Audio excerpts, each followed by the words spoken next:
Okay, hello and welcome to. Oh, sorry.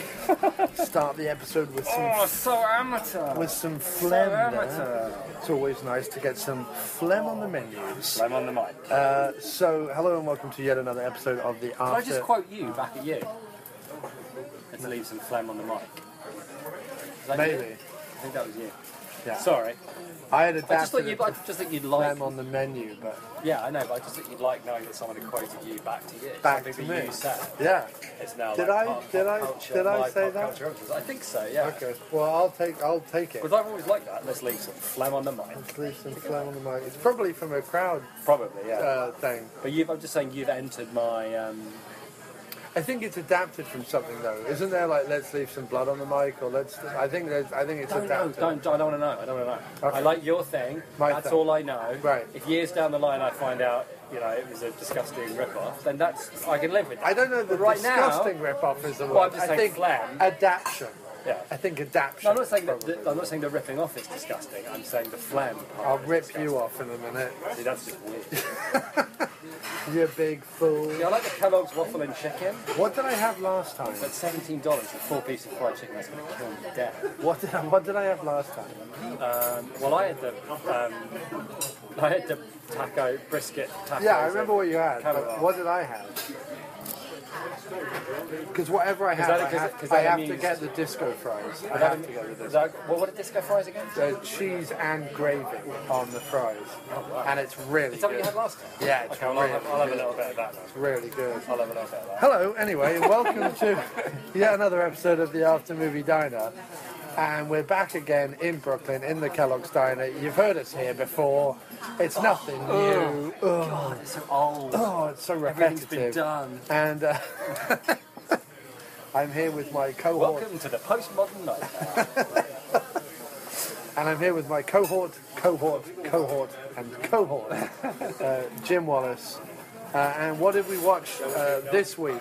We watched Bride of Re-Animator. The sequel. The sequel to Re-Animator. Which I believe was like 5 years later, 6 years later. I don't know, that would definitely be... I think it was 1980. When we get into, facts... You're not very good. Very much your That's realm. very much me. Facts. I am very much the fact You king. usually pipe in things like, well, I believe this was his third film. Right. No, this is only the second of the Reanimator. If you look at this within the genre of 80s trilogy, it's very much, that's if your, you keep talking that's like your that, area. I will roll up the menu And my embed area it is, into I you. didn't think the character worked. That's fine. Thanks, man. Thanks very much. So yeah, Bride of Re-Animator from I think 1989. I think they just squeezed this in. It did look like it was just under the 90s wire. It was just under the 90s wire, and I think therefore it's probably 5 years since the first one. 4 or 5 years. I don't know. I think, Re-Animator was definitely... But it's set 8 months later. Right. It's set 8 months later. We've still got the clumsiest freaking... explanation at the beginning. Yeah, there's just like a huge... It's like Peru, South America. All right, we know where Peru is, but fair enough. Yeah. And then it was 8 months and 5,000 miles away from the original massacre. Come on. Come on. But you see, that's part of the charm of these movies, is that they're sort of slightly knowingly over the top. Yeah, I guess. And I think that's all part of it. Fair enough.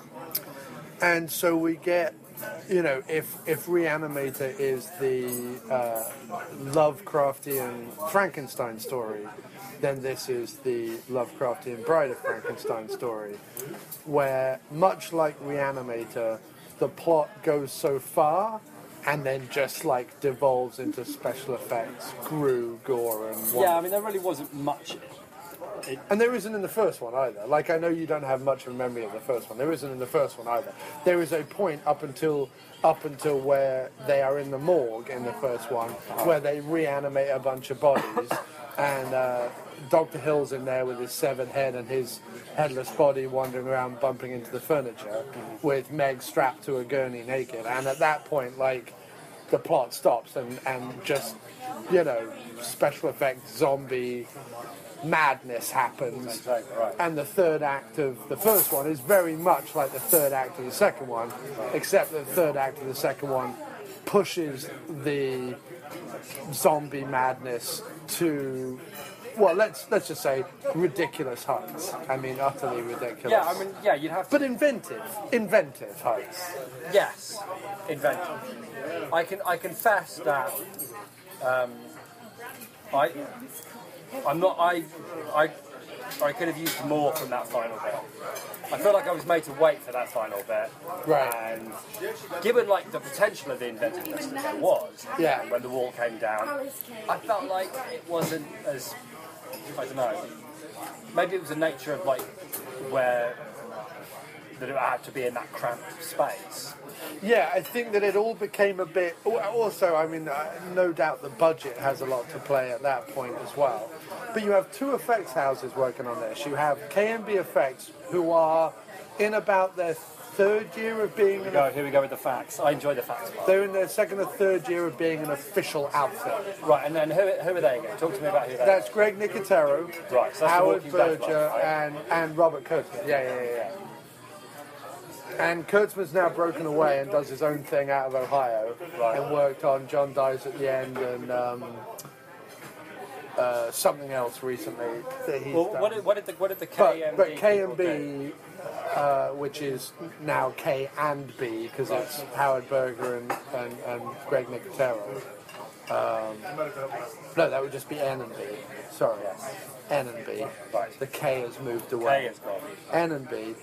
They now, you're right, Nicotero is basically just doing The Walking Dead now at this point. Okay. And I don't know how much Berger works on that or whether he like runs other departments or whatever, because K&B in their day became, prior to Weta, which are the guys who did all the Lord of the Rings stuff, K&B was the big special effects house. Okay. Like they took what Dick Smith, Tom Savini, who's the guy who did American Werewolf in London? Rick Baker, like all those guys are like one or two guys, you know what I mean? Like the biggest crew Savini ever had was on Day of the Dead, Right. where he had 3 or 4 people helping him out. Really, David then?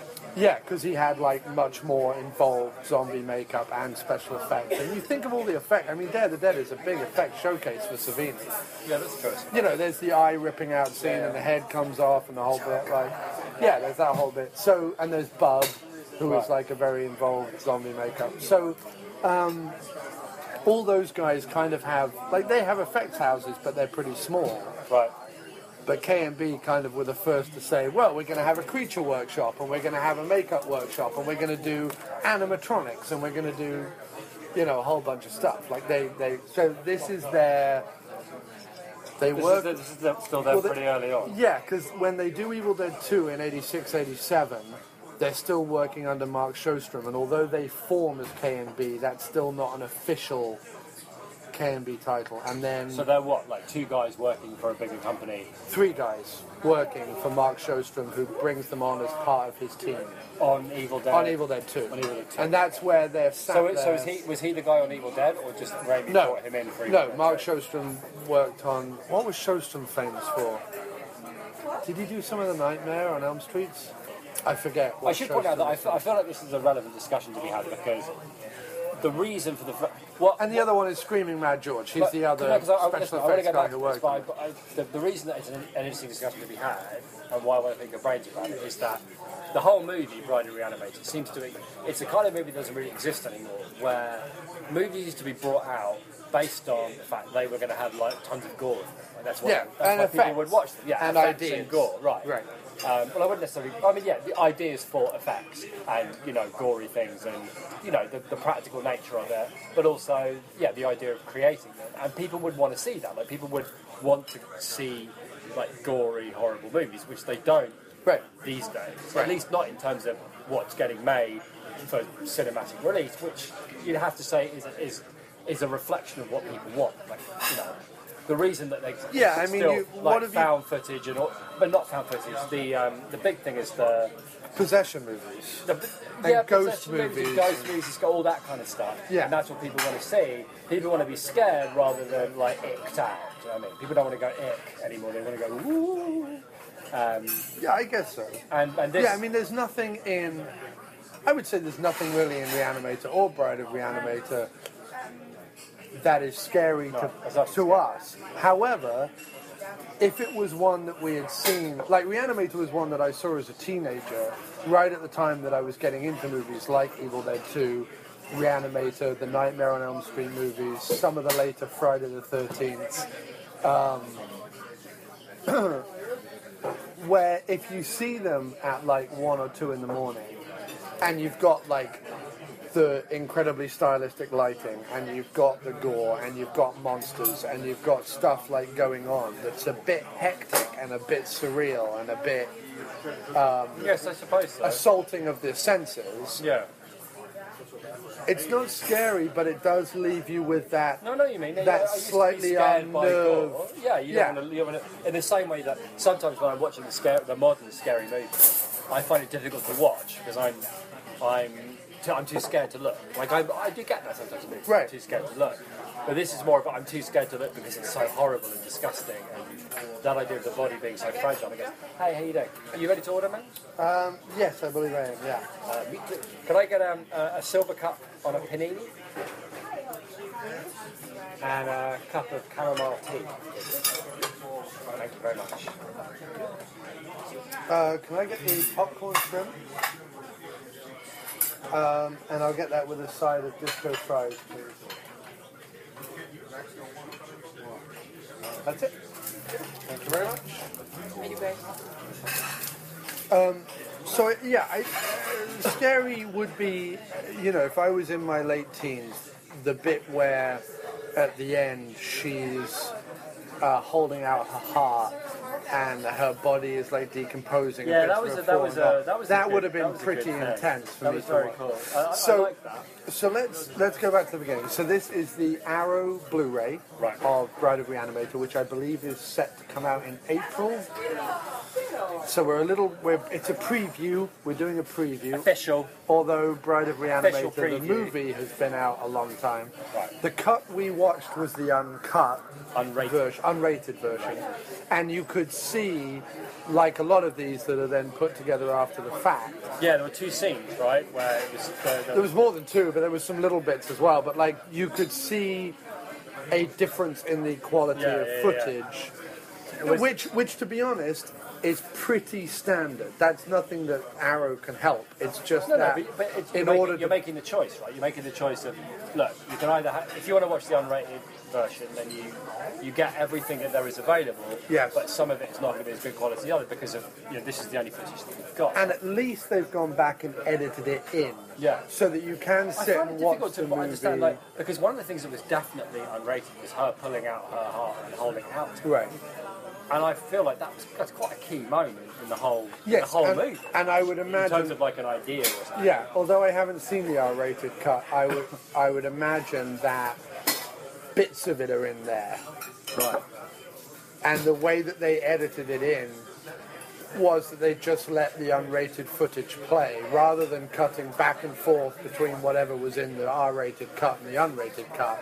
They just went, well, we want all this sequence in, so we're just going to edit in the whole unrated thing. But I would imagine some of it was still in the R-rated, otherwise, like you say, how would you get Yeah, maybe you're right. Maybe it's because I guess sometimes when they censor stuff, sometimes it is about the length of the shot. Right. So I think anyone who is coming to special editions, director's cuts, unrated cuts, you name it, I think at this point as movie collectors we're well aware that if they're using test print footage or old VHS footage that they've edited in from another source, that a little bit of degeneration is expected.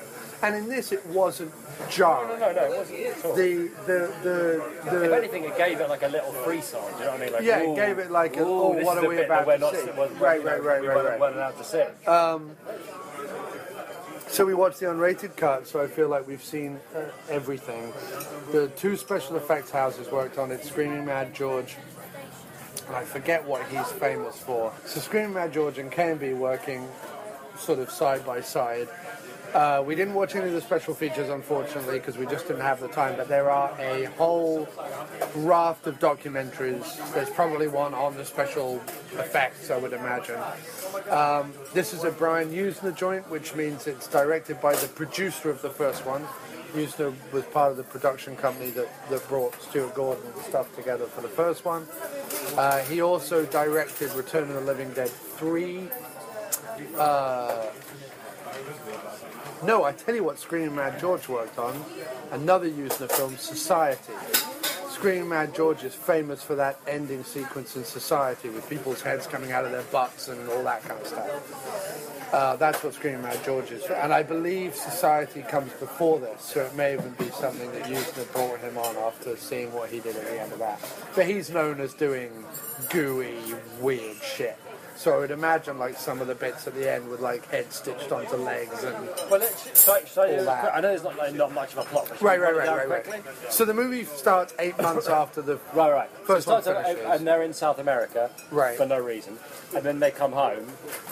Well, that's where he kind of finds out about the iguana, and also when he works out that... Well, what was the iguana thing? I didn't really get the iguana thing. Well, first of all, iguanas, if you rip off their tail, don't they grow a new one or something? Right, but hasn't he already reanimated things? Like, He's already reanimated things, but with the iguana and with some of Dr. Hill in the first movie, because he's a severed head and a severed body and a body without a head, he figures out that like the life force isn't just in the brain, it's throughout the body.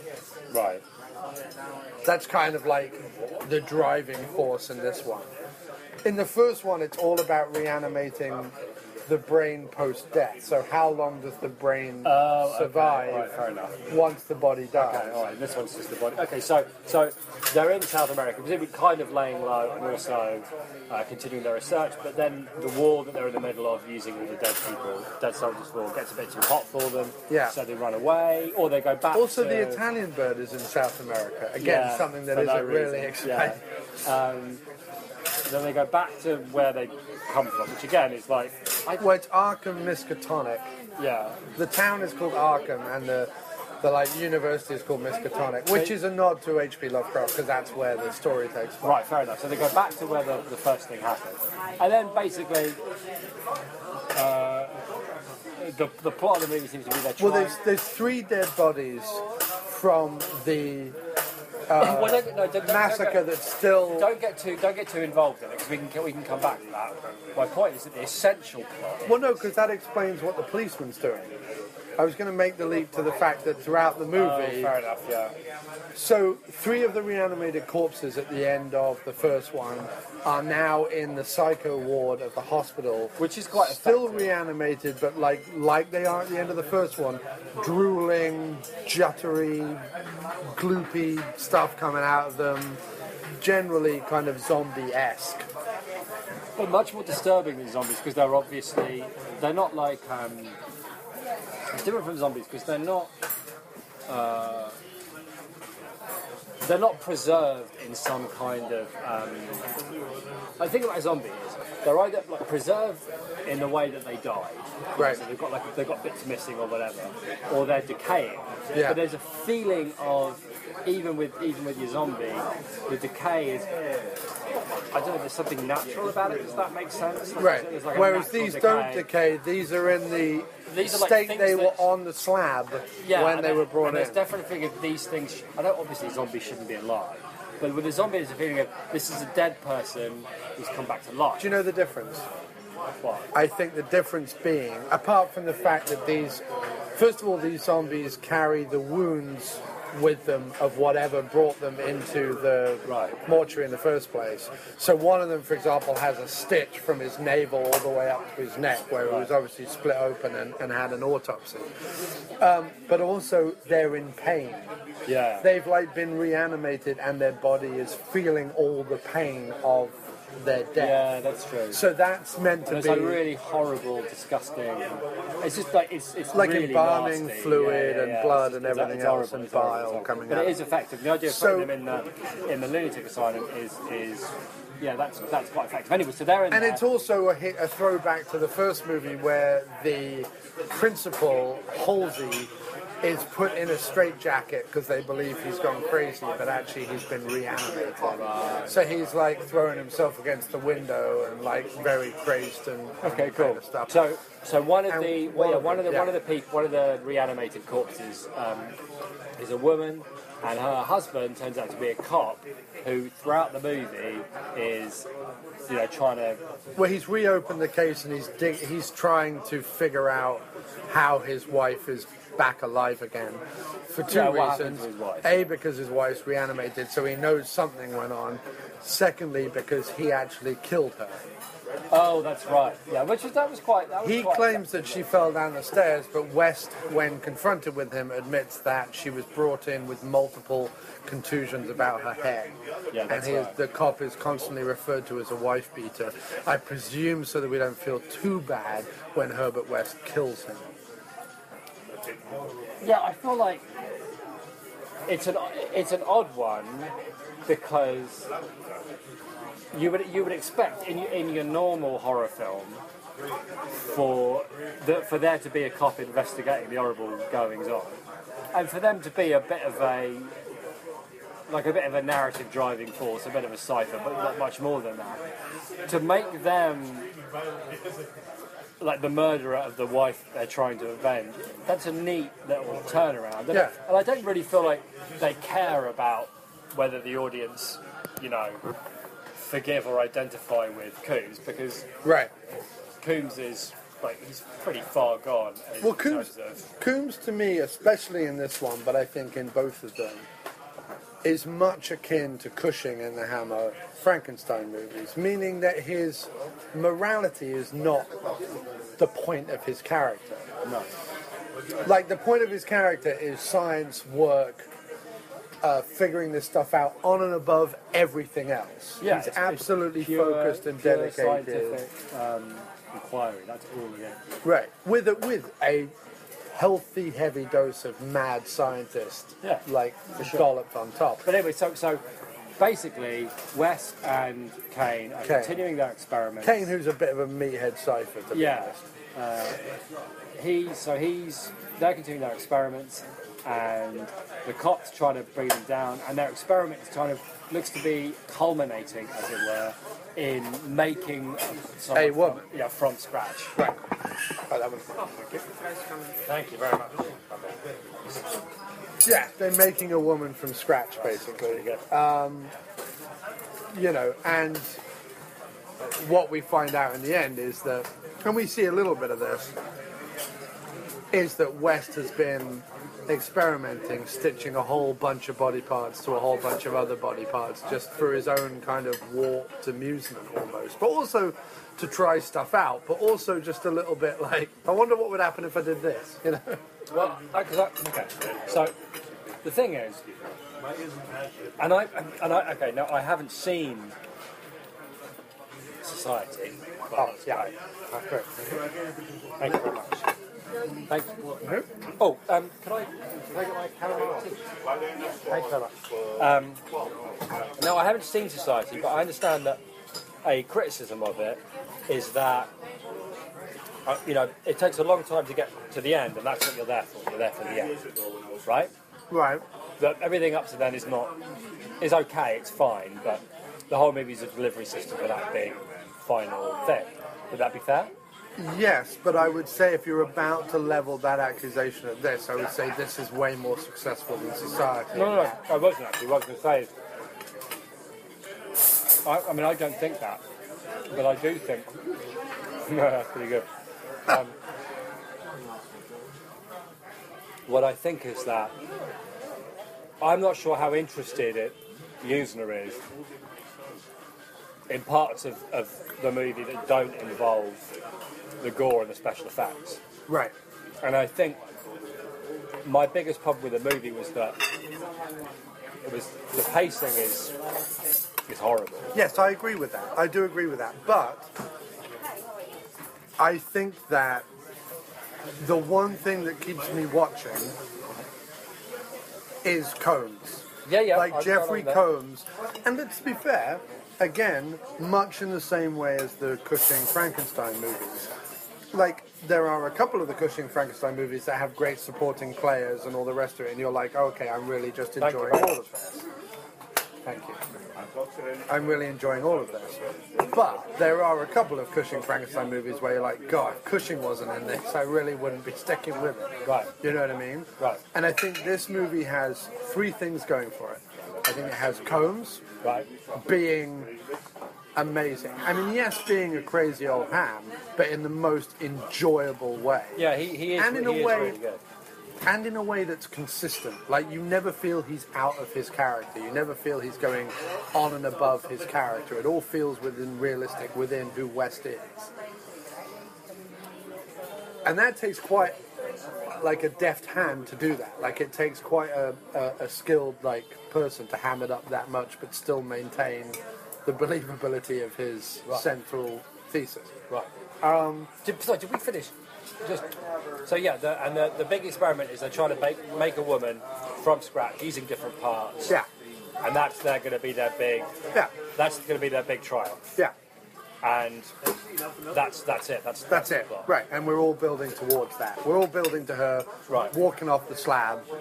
Right. Meanwhile, well, there's another bit. Meanwhile, Dr. Hill's head from the first one is reanimated by a curious mortician. He gets all megalomaniacal just like he is in the first one. He is able to, in some way, mind control the zombies a little bit, like a bit of a puppet master type thing. And although it's not gone into in any great shapes, it is kind of hinted at a little bit. Yeah, I suppose so. They stitch bat wings onto his head, and he flaps off to, he's put in a crate by one of his zombies, the sheriff, the detective guy, and the detective guy, the three zombies from the psycho ward, and the severed head with bat's wings on it, break out and go to attack Combs and Bruce Abbott, playing Dan Cain, in the house, right at the same time that they are reanimating this woman. So it all culminates in a big, like, gore horror fest at the end of the movie. So the movie has Combs. It has really good cinematography. Like, it looks good. Yeah, sure. The movie looks good and it's lit well. Yeah. And there's interesting sets. And everything is kind of done nicely. Yeah. In a thought about, yes, low budget, but thought about, well done kind of. There's set dressing, there's lighting, like there's some art direction. It's been thought about. So that's constantly engaging. Even when the pacing drags, there's stuff in the house to look at, there's stuff in the lab to look at, there's stuff in the mortuary to look at. Like, it's worth looking at. And then thirdly, the effects. And that's really all the three major things the movie has going for it. I guess the thing was, I kind of feel the movie's obviously building up to a big finish. Yeah. That's apparent. But you need things happening. Now, everything, I agree with you, everything that happens with Combs up until that point is great, because it's, like you say, it's this idle scientific cruelty where he'll stitch an arm to a leg just to see what happens. The happens, it kicks him in the head and he throws it in the bin. Like, that's a great little aside. Right. But it needed things to be happening in between what he was doing. Because he's not the lead character either. He gets an and at the front of the movie. Right, which he gets in the first one as well. Right, but the guy that's supposedly carrying the thing, his bland assistant, he is genuinely the bland. doesn't have anything to do. No, he's a ladies' man who cares too much. Right, but there needs to be something with some. Like, the thing with the Italian woman is, she's in the South American jungle, then she's gone. Then she turns up outside the hospital in Massachusetts, by coincidence. And only coincidence. It's never like, oh, what a coincidence, but secret I'm here to write about what madmen are, which would have made sense. Right. And had it had something in there about, she's like an investigator, she's a journalist, right? That's what she's supposed to be. Is she? I think so. Is she? I think so. I think there's never any hint. I know, but I think she's supposed to be a journalist. So the idea of her covering the war, then seeing these two mentalists, doing mad things to bodies, and then following them back to Massachusetts, and then falling in love with the straight edge one, and causing him to question whether he should really be doing all this stuff in the first place, blah, blah, blah, blah, blah. All the while, everybody's being, everything's being ratcheted up by this policeman with a vendetta, and all the while this is happening, right in the middle of it is this total psychopath, played by Coombs, mucking around with things he really shouldn't be mucking around with, for no other reason than it amuses him. Right. And seemingly, oblivious of the consequences, the direct consequences, just in terms of the policeman and the journalist and the rest of it. That, I think, would have worked. Right. But everything that Coombs isn't directly involved in is sloppy and slow, and nobody's really got any characters, and nobody does anything for any reason. And so it undercuts Coombs, because his insanity doesn't have anything to play on. He's got no... If there were, real people around him, or even just B-movie character tropes around him, he would have something to play on. Well, it's not just that, it's also there are long scenes, 2 or 3 long scenes, where he is reconvincing Dan that they're doing the right thing. Yeah, but there's no... Well, no. And although Coombs is very persuasive and delivers the speech as well, there's no indication on the character of Dan Cain, played by Bruce Abbott, that he either gives in or anything. He's just kind of vacant. He just vacantly then goes, oh, all right, then I'll do it. But there's no heavy sigh. There's no idea that it's weighing on him. He's not even that forceful when he comes down with, I'm moving out. But he's not even that kind of... I don't... It didn't feel to me, watching the movie, that Yuzna was interested at all in anything except the scenes involving special effects. He just didn't seem interested, which is totally fine. But then I think you need to go, well, look, I'm not interested in this. This isn't floating my boat. I like talking with the special effects guys and coming up with great ideas, and that's what's floating my boat. But then there needs to be, especially if he's a producer, there has to be a realisation that, well, there needs to be a movie amongst all of these special effects, even just a very basic one. Right. If I'm not interested, then I'll hand it over to the first AD or the writer or something to make sure that those things get taken care of. But it's, and the scene with him and the Italian journalist with the glasses and the tight sweater. Look, she comes over for dinner, and then they kiss, and then jump cut, they're in bed. Right. And then they kiss for 5 seconds, and then jump cut, they're asleep. Yeah. The whole scene's whoa! There's not even... okay, fair enough, we're going to jump to, a sex scene, but it wasn't even a sex scene. It was just... Right. It was almost as if there was 5 pages, right, and he just went, nah, kitchen, bedroom, shot in the kitchen, shot in the bedroom, but that's it, the end. You know what I mean? There's also rushing through to get to the next bit of Coombs stitching something together. The other problem with having her in it, and I think she was one of the problems, is that, especially in the 3rd act, but even in the 2nd act, she witnesses a whole bunch of stuff. No, it makes no difference. That anybody else would just go, okay, I'm not going near that ever again. She sees her dog with she sees a zombie rip the leg off her dog and throw it against a fire. And kill her dog. Then she sees her dog... Later that night, in the same house that she's still in. Yeah.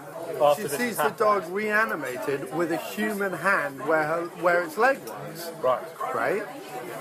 Even Does then... she leave the house? No. Well, no, she might leave the house then. And I think he says something like, well, I think it's good you got rid of her. Like that. Which I think, or you don't want to keep her around or whatever. Well, that's right, yeah, she does. And then later on, she's some receptionist says to her, oh yeah, that doctor, he cares so much about his patients. He was really upset when one of them died. This is enough for her to fall in love with him all over again. Ignoring the fact that he works in a cellar cutting up and reanimating dead bodies, including her dog. Yeah. That's very weird. It takes more, I think, than crying because because one of your patients is dead. To turn that around, I feel. Yeah. Particularly, what she really should be thinking is, oh, I wonder if she's going to reanimate that patient. Because the answer would be yes. And I think that And people who don't care about that stuff, that's She's okay. there. You don't have to care about that stuff, but then don't put it in your movie. She's there to simply provide someone to scream and be scared at the end. It's just... And also for her to witness, there's some indication that it's a bit horrific that she witnesses the Frankenstein's bride that they create out of all these little bits. And Combs, by the way, going around and describing all the little bits of the body that they used. Oh, yeah, that was absolute gold. Yeah. That sequence before she rises from the dead. So her witnessing this like freakish collection of body parts getting off the slab and basically being all over her boyfriend, Dan Cain, Bruce Abbott's character, there's something there that's meant to be a little horrific and a little like unnerving for her to witness. Well, but I think she's supposed to function as some kind of like, because there's some indication that Blandy Squarejawed face is supposed to sort of be a bit in love with the Reanimator, but obviously they couldn't or wouldn't get Crampton back, so instead he has to fall in love with the face of a patient that he'd grown a bit close to because she sort of reminds him a bit of Crampton. Right. There. So that's not really effective either, because you can't ever, if it had the face of Crampton, if it was like his, but it had a heart and not a face, so there was a thing of, well, you're kind of attracted to, like, there was no real conflict there because it just had the face of somebody you'd only known for a week. You know what I mean? Whereas that thing they were going for, which is, does he love his old girlfriend enough that even though she's a stitched together, montage of Holmes's madness, does that matter? Nice sentence, by the way. Thank you very much. Yeah, I enjoyed that. Does that matter, or is he going to go with the Italian journalist in a tight sweater? Like, what's his? And like, obviously he's going to go for the Italian journalist in a tight sweater because apparently she's proved to nothing else. She's a forgiving woman. Yeah. She's understanding. Yeah, she's understanding. But that whole thing, but my biggest problem with the movie, right? Because I agree with you, Coombs is great. The special effects are brilliant. There's a lot of really nice touches to it. I like the 3 old corpses in the lunatic asylum. I like the one who looks like Rob Zombie, which was making me laugh the whole way through. I like the idea of making the cop not so much revenge for his wife, but like maybe even like hushing it up. I don't know. Right. But, driven to some kind of madness by the fact that the woman that he killed is now back to life. Like that was it. But he needed to be more of a character. Like, wasn't enough of a character. Had the cop been a sneaky, eyebrow arched type guy who was like going tete-a-tete with Coombs's eyebrow arching weirdo, that would have at least been a show. Like, that would have at least been something to watch, you know what I mean? Yeah. Like, had the cop been genuinely like poking around, menacing, a little bit slimy, and there was plenty of time for that. Right? But it's like they couldn't pick whether they wanted the thing to be threatening, because it's all about, Coombs is doing his experiments, right? So what's threatening that? Is it that square-jawed, bland face is losing interest and falling in love with this woman? Right. Or is it that they're under threat from the policeman?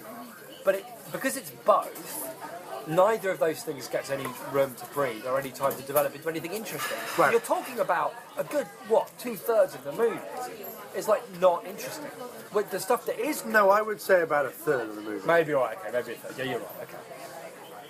But all the special effects are great. But my biggest problem is that it's all leading up to this big grandstand finish. And while there are moments in that grandstand finish that are completely brilliant, I love her holding out, the bride reaching in and grabbing her heart and holding it out to them, saying, "Is this what you want?" And then her disintegrating was really disgusting and creepy, but also kind of sad. And like, it was a great shot. Pushing the wall down and having all his mad creatures be waiting there was great. But at that point, I felt, when the bride's got her heart out and is like disintegrating on the table, and the wall's been pushed open and they're all subject to his experiments, that's where the grandstand finish should have begun for me. Right. But it didn't really happen. It was all brick dust and falling masonry in a tiny room, and Coombs sort of being pulled around a bit by a couple of the experiments, but like not really. I couldn't really tell, and there was there was such scope there for horror and black comedy and disgust and all the things they've been building up to, and it didn't really happen. Right. And that bothered me. I was a bit disappointed by that. Yeah, I mean, you could have gone a little bit slapstick with it. Yeah, that would have been And fine. it's almost like it's almost like the thing that everyone loves Raimi for example, which is his excess of slapstick and horror. It's almost like each time they try that in this particular movie, and there was definitely potential for it with Combs and the leg hand monster. Yeah. Right, where at one point it kicks him in the head and he falls down, and then of course he comes up from behind the table with the hand throttling him. Right. Right? They go, well, that's enough of that. You know, that's it. We'll do that bit, but let's not go too far.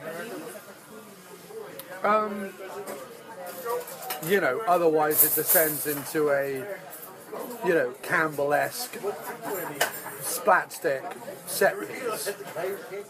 And we'll leave that to the other guys. Let's not try and do that ourselves. Let's leave that to the Raimis and Campbells, and let's do our own Combs and Yuzna thing.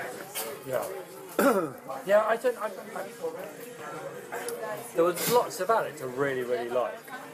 But Yeah, okay, I mean, let's like back off it for a second. Okay, fair enough. With the negativity. Let's say that.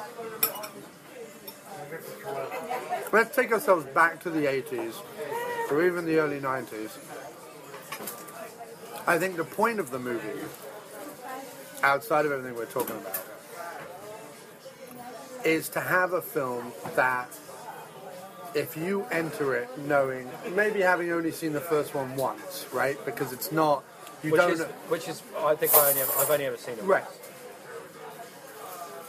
And this is yet another rental from a video store, and you're sat down with your buddies on a Saturday night, and you sit and you watch this movie, and every 5 to 10 minutes there's a moment where you're like, wait a minute, what the fuck just happened? Yeah. Right? Yeah. Did he just stitch 4 fingers and an eyeball together? And did it go running around the house? Yeah, there were plenty of memorable moments that. You know what I mean? And then did he have a small fight with an arm-hand thing? And then So what I'm saying is, by the time you get to that big end sequence, I think you're all meant to be a little, I think if Yuzna had his way, you're all meant to be a little high and or a little drunk and or just a little bit like, woohoo, it's 2 a.m. and we're still watching this mad movie. And I think once the wall comes down and you see people with shoulders on their head and, you know, a leg with a face and a double-headed woman and all the rest of it, once you see that stuff, you're meant to be like, woohoo! And it's like, oh, it's a bit Bananas Freak Show for 10 minutes. Yeah, okay, fair enough. And I understand your point that the Bananas Freak Show doesn't really go anywhere. Right? And No, in fact, it's something that didn't go anywhere. It's just that I wanted it to be bigger, that's all. right, there wasn't I just wanted it to be worth the wait. And we don't know what they were able to spend money on or achieve. You know what I mean?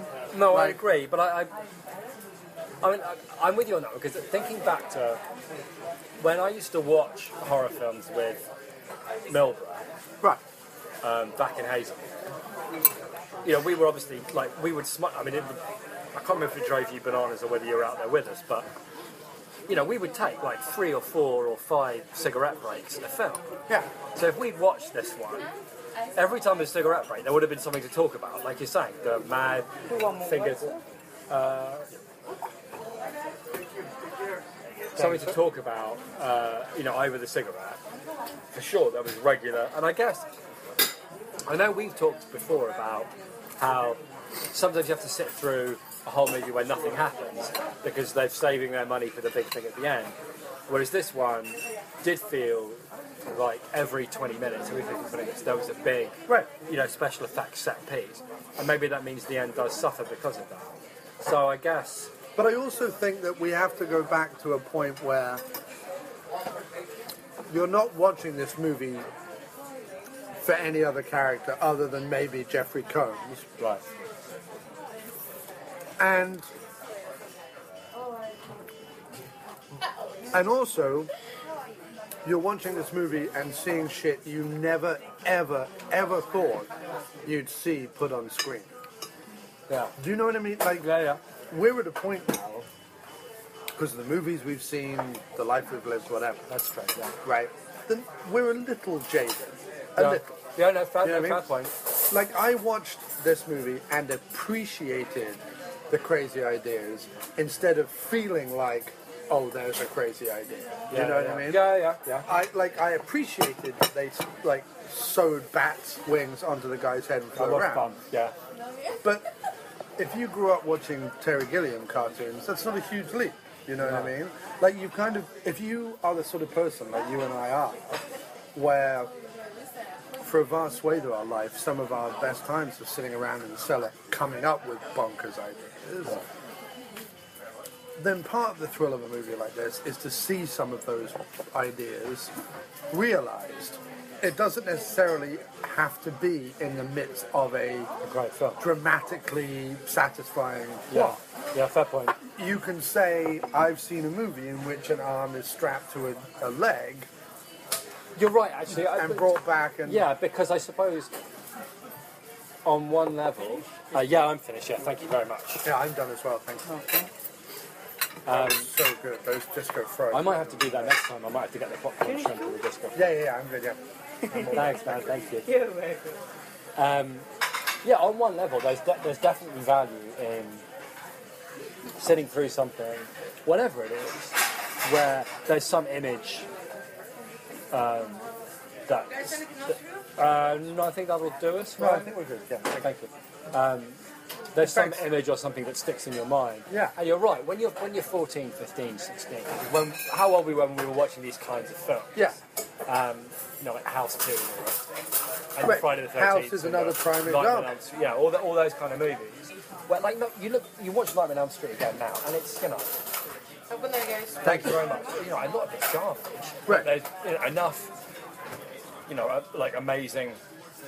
In fact, that whole series, throughout the 80s and into the 90s, that whole series becomes, how do we top ourselves? Right. Do you know what I mean? Yeah. So he makes the person a marionette. He makes the person like a giant worm. He injects the guy with like all the needles in his fingers. Or whatever. Like, we need to take this to another ridiculous level. Right. Hellraiser has the same thing. It's like we have so many of the, what are they called? They're not demons. What are they called? Yeah. Cenobites. Cenobites. We have so many of the Cenobites in the first one, 3 or 4 of them. But like as the movies go on, like how much more obscene can we make them and how much more graphic can we do and blah, blah, blah, blah, blah. Right. And like with the movie series franchises that go on and on and on, especially throughout that decade, excess and weirdness is the key.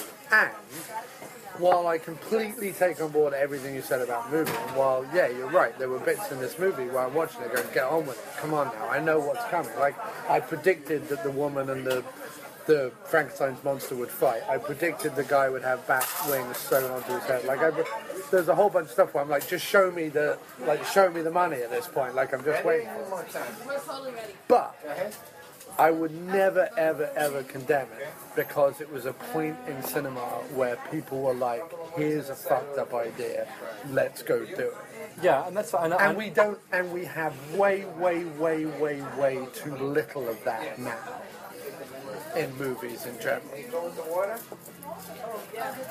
I'm inclined to agree with you, actually, that one of the problems in the movies now is that people want to see things done in a certain way, and people want to see, craft, rather than see things be pushed.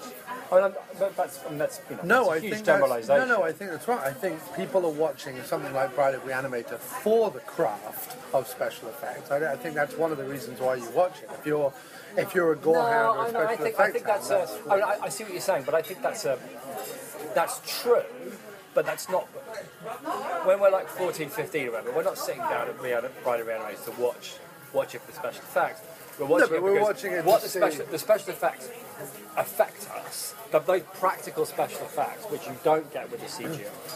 Like even though it was all fake, obviously because it's all practical stuff. It made me feel ill. It made me feel unwell to watch it. Which, no matter what the CGI is, I never feel that. Right, the effect of her reaching into her own nauseous, chest and pulling out her heart or her falling was to really pieces, well or done. the stuff on the Rob Zombie's beard and the lunatic asylum. Right. It made me feel unwell. The severed head before it started flying around, but the severed head like on the deck. Yeah, it makes you feel was unwell. done really well. Yeah, it makes you feel unwell, and that's a visceral reaction. And I think you're right. I think there's something to be said for watching something that gives you images that you will remember forever. Right, but there's also... I'm not going to forget the guy with bat wings sewn on the side of his head flying around cackling. Like, I'm not going to forget that. Or the two-headed one with the one face on one side and one face that was on real the other. creepy. And even the hands, the arms sewn to the leg, Yeah. I'm not going to forget that either. And I guess there is something to that. In Are we terms of splitting this? Yeah, sorry. I think Yeah, basically. 50-50 is fine, right? Yeah. Yeah. It's about $1 difference, actually, but whatever. Yeah, well, I'll take that off you. Okay. But, like, I still say that even with all the CGI, I would say that, for example, something like Sharks in a Tornado, Sharknado, which everyone goes, oh, isn't that a wacky idea? Isn't that a crazy idea? Isn't that whatever? I would say that's a much saner, more normal idea and much easier to realise in CGI than it is to say, what would happen if we strapped 4 fingers and an eyeball together and had it scurry around a house? Like, that's more inventive, to my way of thinking, than just sharks in a tornado. I agree, but I think... So I'm saying that now... But to be fair, I would say, but the Sharknado thing is not fulfilling the same... Split 50-50, yeah. Thank you very much. It's not fulfilling the same need. Reanimator, the video store rental, the desire to be like sit with your friends and be scared or Laugh troubled. or drunk or troubled or whatever, right. No, I get that. What I'm saying is I'm saying the inventiveness, even with something that is perceived to be crazy and surreal and whatever, in today's B-movies are not the same as it was back then. No, true, but I would say... And therefore I would applaud this on that level. But I would say that the difference, but this is based on... This is based on an idea. Thank you very much. This is based on an idea. That one's yours. Yeah. That somebody's already had and has already succeeded. Not just Reanimator, but H.P. Lovecraft, right? Right. And I would say that modern B-movie horrors are more about creating their own, like a brand new mythology from scratch. And yeah, they're just trying to like scare you and... Well, they're off the back of 1950s, well, 1930s through the 1950s monster movies is what they're off the back of. You know what I mean? Right, what are we talking about now? All the like two-headed shark attack, Sharknado, mega octopus, further, whatever. It's not. I mean, yeah. Yes, I guess it's a similar thing, but it's a simple idea that gets people. It's enough to get people to tune in and talk about, and that's it. No, I agree with you. My only point is that you're only, for all its weaknesses, it has, for my money, a creative, artistic, surrealistic. Integrity? No, energy and idea and whatever that is just missing for me nowadays, and why I am more often than not bored by modern movies in a way that I would not be bored by this if I was 16 to 18. But I tend to be... These days, when I watch modern horror films, I tend to, if they're good, I do get scared, like frightened. Did you see Housebound, by the way? Oh, the New Zealand one? Yeah. Yeah, that was great. I really loved it. Yeah, that was great. That was because funny and it was weird. It was set cool. up as if it was ghosts. Yeah. And then wasn't ghosts, which I really liked. No, it was great. I love that one. No, but I'm saying, even just as, like, there was one, it was like a found footage, what the hell was it called? It was a found footage one about a bunch of, you know, you get those movies that go, oh yes, I'm an archaeologist and I've got 8 degrees and 2 postgraduate degrees, and I speak 8 languages. You go, you're 22 and you're obviously an actress. Like, you look like an actress. Right, talk yeah, like anyway, so they go down to the catacombs of Paris and, are haunted, and that's basically the story. But there were moments in that film where I couldn't look at the screen. I was scared shitless. I was watching it with Teresa at night, and we were both terrified. And that's not easy to do. There's plenty of movies that have tried to do that to me and haven't. Right, done when I first saw the first Wreck, I was absolutely... Yeah, and actually I really liked the American remake, weirdly, Quarantine. I thought Quarantine was really good, and Quarantine too. But I saw them before I saw Wreck, so I don't know about that. But I'm just saying, they scared me and frightened me.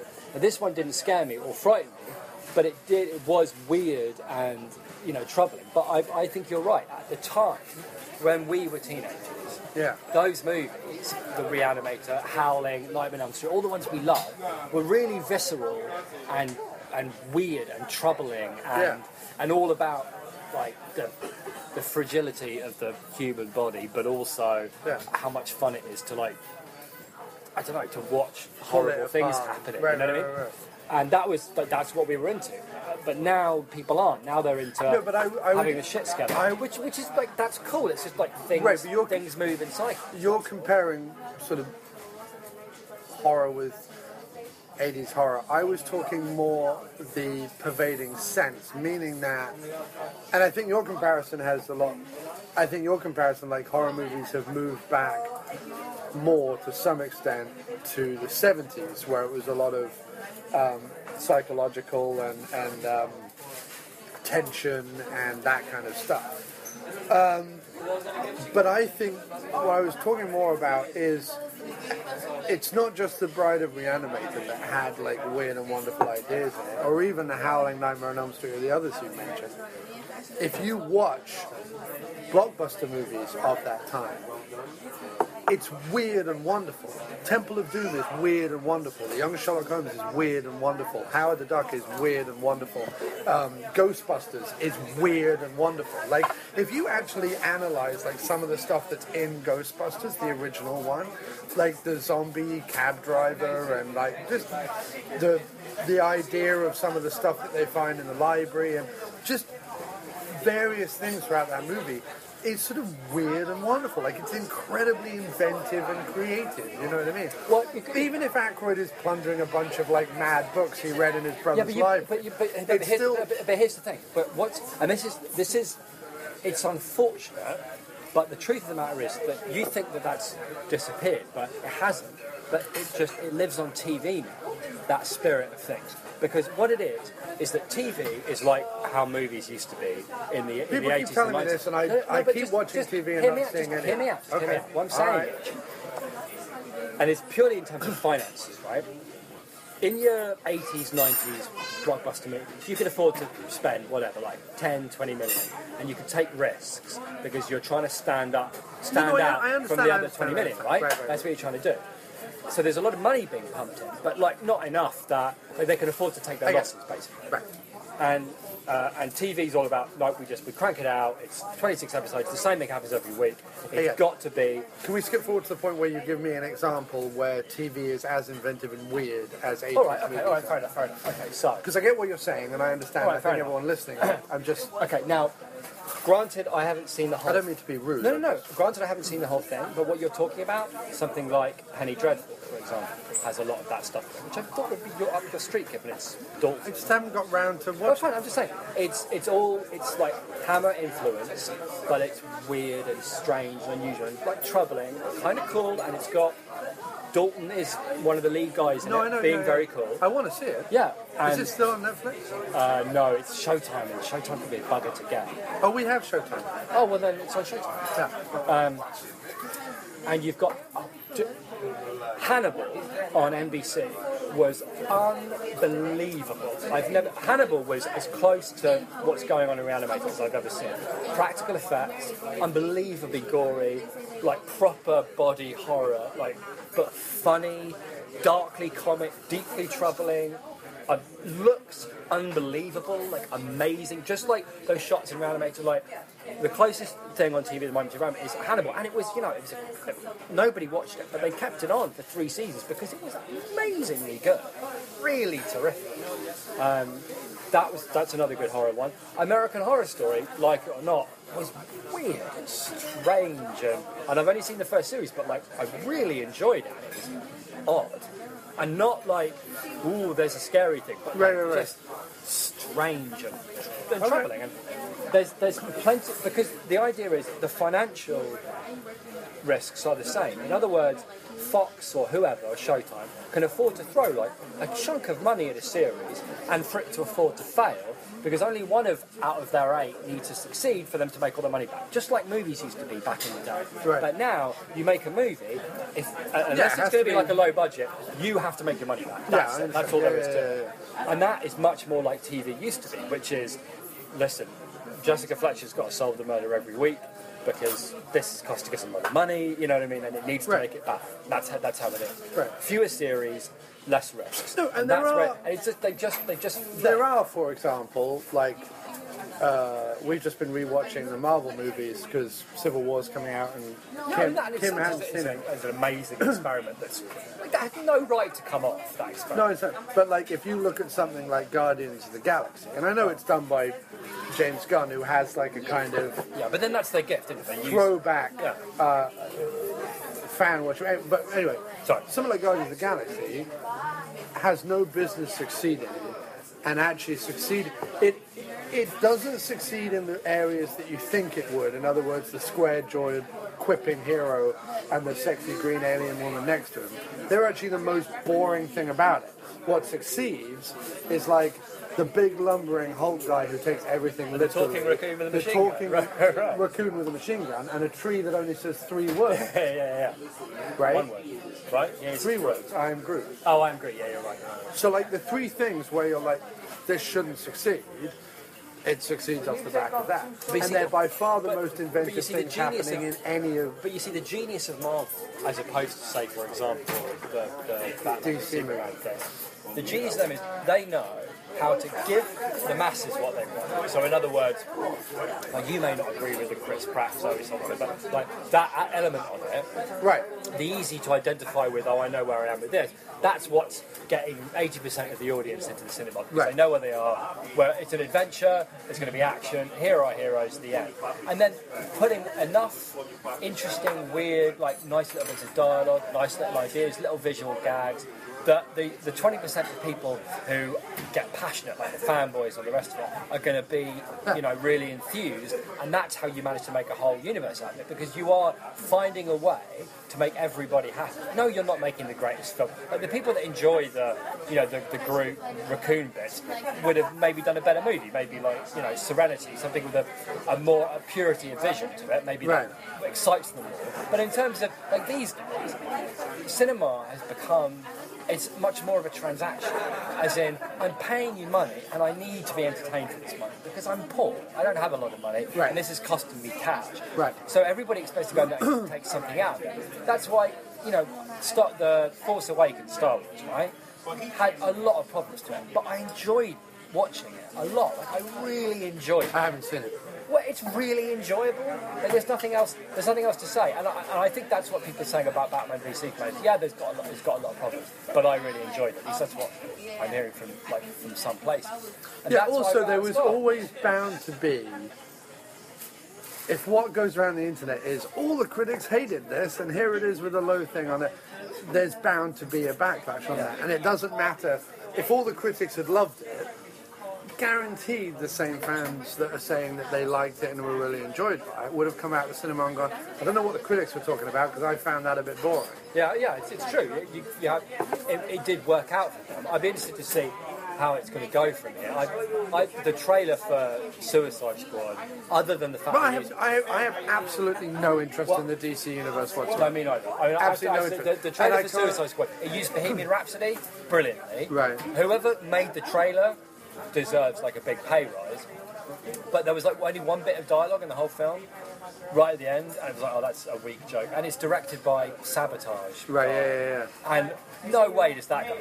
It's a really fun idea. Like, what if we made the Dirty Dozen with supervillains? That's a completely brilliant idea for a movie. No way would I give that to the guy that made Sabotage. Which was awful. You know what I mean? Because it wasn't funny. No. It didn't make any sense. It was a bit crap. It was over the top.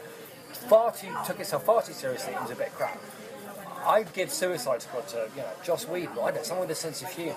Right. You know what I mean? Or, I think he's like gone mad and is in prison somewhere. But like mid-90s John McTiernan, I would give Suicide Squad to. Do you know what I mean? Somebody that's trying to make a bang-out action film with some good lines. Yeah. You know what I mean? That's who I give that. Well, that's not David fucking A. My trouble is... Also, David S. Goyer, the guy that writes all these movies, is a fucking hack. No, I know. He's a hack. Everyone thinks that about Goyer, though. Everyone thinks that about him.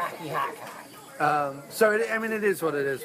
I will stick with Marvel just because there is still enough characters in their The only thing universe that, that I'm interested in. But even I'm getting incredibly tired of that universe.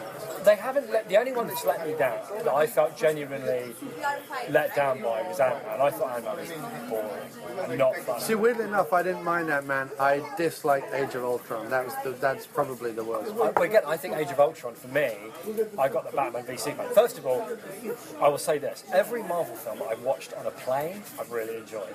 Except for the Avengers on the cinema, which I really enjoyed. Right. Thor and Captain America, when I hadn't really made up my mind yet. We watched Avengers on my 3D TV. That's when that's the first time you watched that. No, me and Teresa saw it in the cinema. We saw the Avengers in the cinema.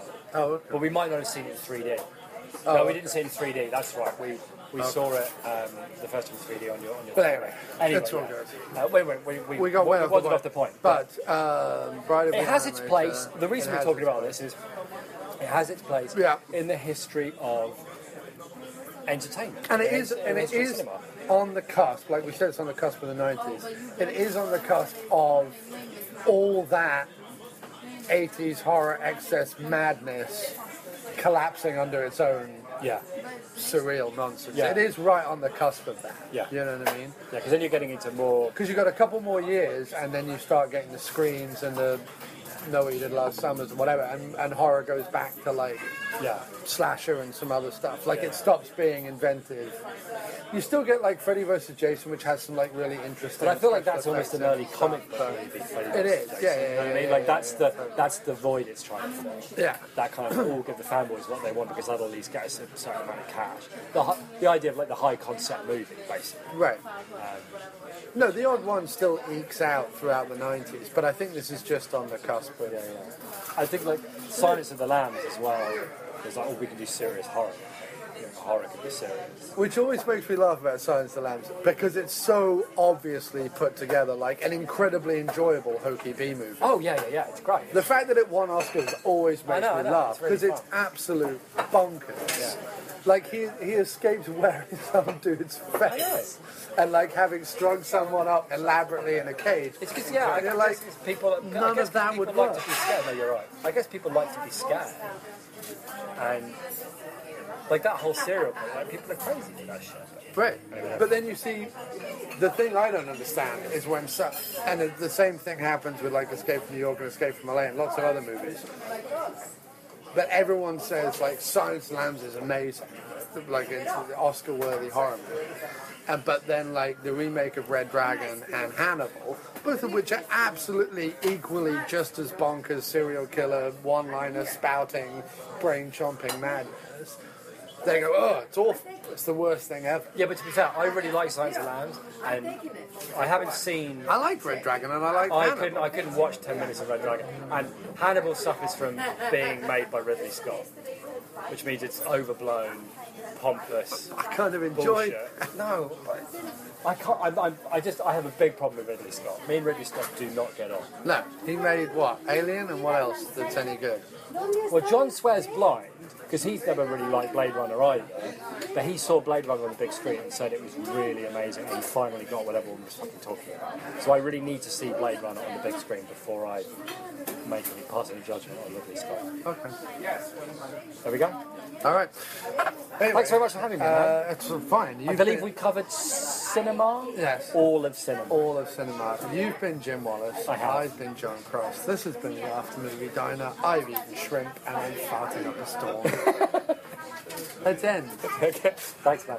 Yes, let's end indeed. And if you've enjoyed this episode of the After Movie Diner, why not head over to iTunes or Stitcher or Spreaker or YouTube or somewhere and give us a rating and a review. And if you've really liked this episode, why don't you head over to patreon.com/aftermoviediner. That's patreon.com/aftermoviediner and help sponsor the show. And if you wish to write to us, you can at aftermoviediner@gmail.com or call us at 347-669-0053 or head over to speakpipe.com/aftermoviediner and you can also leave a voicemail there. All right, thank you ever so much, and we'll leave you, as always, with a little ditty.